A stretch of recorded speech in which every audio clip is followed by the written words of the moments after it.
Hi again, I'm John Nielsen with Wing Chun Hall, and today I'm going to be discussing some of the background that influenced the making of my last video, that is, Where Did Wing Chun Come From, Part 2, in which I discussed some of the influences on Lung Jian's creation of Wing Chun, namely his military training when he was in his youth, and then finally the influence of Frederick Townsend Ward when Lung Jian was in his mid to late 30s.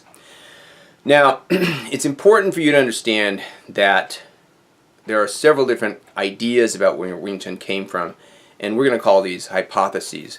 So the most popular hypothesis is that it came from the Shaolin Temple, which we're going to call the Northern Hypothesis.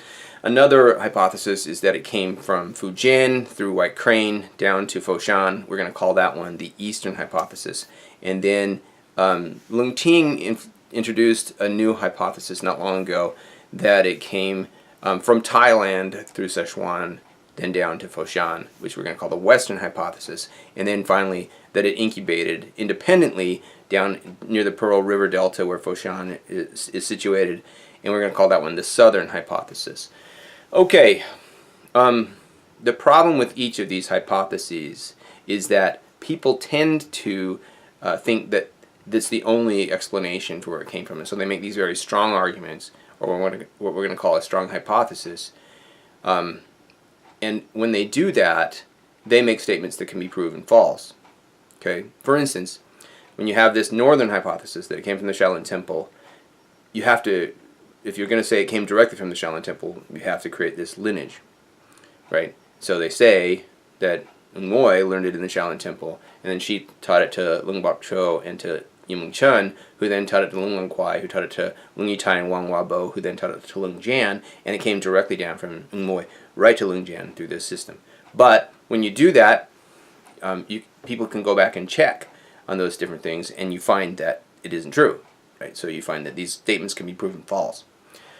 But you could make a weak hypothesis instead, and you could say there is Shaolin influence in Wing Chun, and that can be proven true. Okay?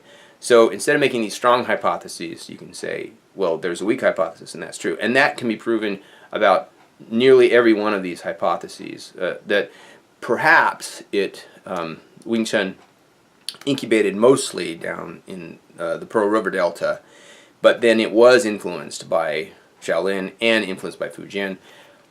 Probably not so much from Thailand, because you can actually look at that and make it go the opposite direction. So it looks like really what happened was that Chun Washun's student went over to Thailand, and that's where we get that art that Lung Ting was talking about.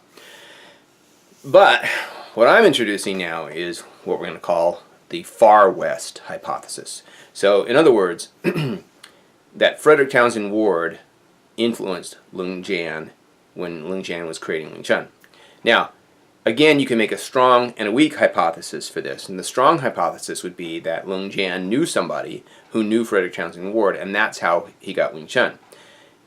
And the weak hypothesis is that he didn't know anybody who knew Frederick Townsend Ward, but Frederick Townsend Ward was such a huge phenomenon in China at the time that he couldn't help but be influenced by him, which is provable.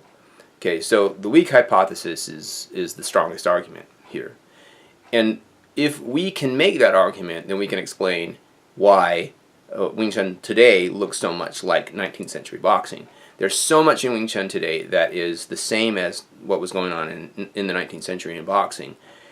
And this actually is a good argument, because what it does is it allows you to free your Wing Chun up rather than keep it really restricted in terms of like only what your Sifu told you. Now, I know that I'm speaking Wing Chun heresy when I say you should be looking at other things.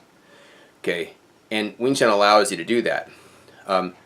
Let's say that what happened was Lung Jian collected all kinds of information, and then his great contribution to Wing Chun was to organize it in a way that can be presented to other people and trying to simplify all that information, all that knowledge.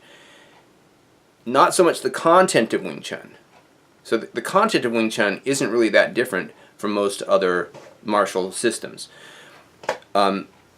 During the 19th century, and probably earlier than that, when people were fighting, they all fought basically the same way. They all were doing pretty much the same stuff. Okay? the way that it was taught was different. Now, after the 19th century, when martial systems became sports systems, style was introduced. Now suddenly you have this style and that style, and you had to divide things up because it was hard to score different systems the same way. So they broke up basically striking and grappling into two different systems. Like, for instance, there's boxing and there's wrestling, and or in Japan there's karate and there's judo, and they broke them up so they could score them. And then that's the reason why today you have people who are trying to mix those martial arts, because they were broken up originally.